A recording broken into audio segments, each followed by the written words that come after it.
Rekan-rekan pemuda dikasih oleh Tuhan, salam sejahtera bagi kita semua.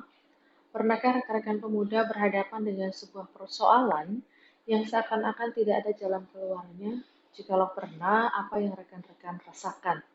Mungkin rekan-rekan akan menyebutkan rasa cemas dan ketakutan, atau dihinggapi rasa putus asa, atau bahkan karena tidak tahu lagi bagaimana menyikapi persoalan yang ada, justru menjadi marah dan gelap mata. Memang rekan-rekan pemuda, terkadang beban kehidupan bisa terasa sedemikian berat sehingga yang kita jumpai adalah jalan buntu. Memang kita sering dihinggapi perasaan apakah diri kita sedang mengalami hukuman karena dosa, karena itu punya pergumulan yang hebat. Tetapi yang paling mengerikan adalah ketika dalam menghadapi persoalan yang berat itu, kita merasa sendiri dan tidak ada yang bisa atau mau membantu. Nah, pada titik ini daya hidup seakan-akan hilang, semangat menjadi padam, tetapi sebelum kemudian kita memutuskan bahwa memang dalam setiap pergumulan, kita memang harus siap sendirian menghadapi keputusasaan, mari kita belajar dari pengalaman Raja Hizkia sebagaimana bacaan Alkitab kita pada saat ini. Jika kita ingin tahu siapa Raja Hizkia, kita bisa membacanya di dalam kitab 2 Raja-Raja pasal 18 ayat 1 sampai 3. Di situ dikatakan bahwa Raja Hizkia adalah Raja Yehuda yang menggantikan bapaknya Raja Ahaz.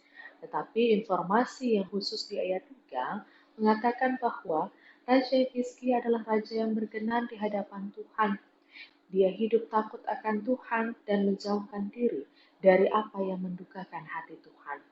Tetapi meski Raja Hizkia adalah orang yang saleh, bukan berarti Raja Hizkia bebas dari pergumulan hidup. Rekan-rekan pemuda, jika kita memperhatikan ayat-ayat sebelum bacaan Alkitab kita pada saat ini, secara khusus ayat 1, di situ dikatakan bahwa Raja Hizkia mengalami sakit yang parah. Bahkan Nabi Yesaya telah menyatakan bahwa atas kehendak Tuhan, Hizkia akan segera mati. Jelas, rekan-rekan pemuda, ini bukan pergumulan yang biasa. Ini soal hidup dan mati.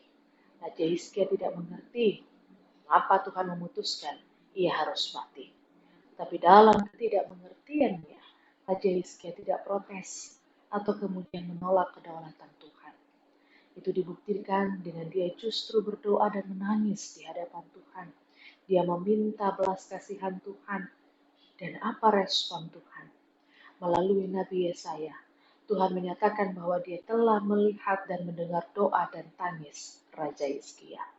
Dengan kata lain, rekan-rekan pemuda dalam pergumulan yang hebat, yakni dalam kondisi antara hidup dan mati, ternyata Tuhan tetap dekat dan bersama Raja Hizkia, sehingga Tuhan tahu apa yang menjadi doa dan tangis dari Hizkia.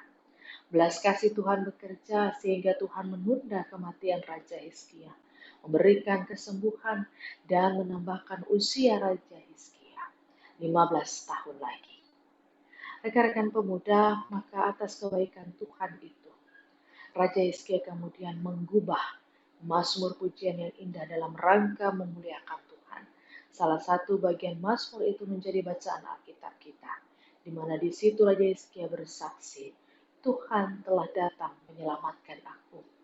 Karya keselamatan Tuhan nyata ketika proses kesembuhan dikerjakan lewat pengobatan yang dikerjakan oleh Nabi Yesaya menggunakan buah ara.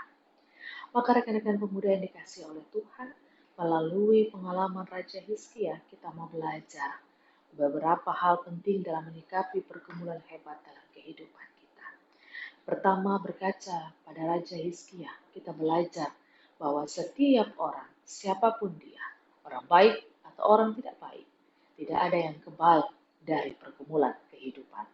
Pergumulan adalah bagian kehidupan yang pasti dijumpai dan harus dihadapi.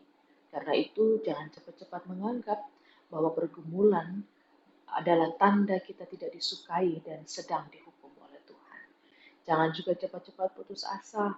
Memang tidak mudah mengalami atau memahami apa yang mengapa kita harus berhadapan dengan pergumulan. Kita bisa saja bertanya-tanya, mengapa kita terus saja gagal mengejar cita-cita? Mengapa saya ada dalam kondisi kekurangan terus-menerus? Mengapa saya mengalami sakit yang parah dan banyak pertanyaan-pertanyaan lainnya? Tapi ketidakmengertian itu jangan sampai membuat kita mempertanyakan kasih setia Tuhan di dalam kehidupan kita. Mari kita belajar dari Raja Hizkia yang dalam pergumulannya hidup matinya tidak sekalipun dia mempertanyakan kebaikan Tuhan. Kedua, berkaca pada pengalaman Raja Hizkia, kita bisa melihat bahwa tidak ada pergumulan apapun yang Tuhan tidak berkuasa atasnya. Kemahakuasaan Tuhan mampu mengubah segala pergumulan kita seturut rencana kasih-Nya. Ini adalah berita sukacita iman kita. Tapi satu hal yang patut juga kita sadari, seringkali pergumulan Tuhan perkenankan hadir dalam kehidupan kita adalah dalam rangka membentuk dan memperlengkapi kita seturut rencana keselamatannya. Maka rekan-rekan pemuda, sikap yang benar dalam menghadapi pergumulan bukanlah putus asa atau gelap mata menjadi marah pada Tuhan. Justru dalam badai pergumulan itu, kita dekatkan diri pada Tuhan, minta ketenangan hati dari Tuhan, dan simak apa yang Tuhan mau ajarkan bagi kita melalui kehadiran pergumulan itu. Bisa jadi pergumulan itu tetap ada dalam kehidupan kita, itu karena ada proses indah yang sedang Tuhan kerjakan bagi masa depan kita.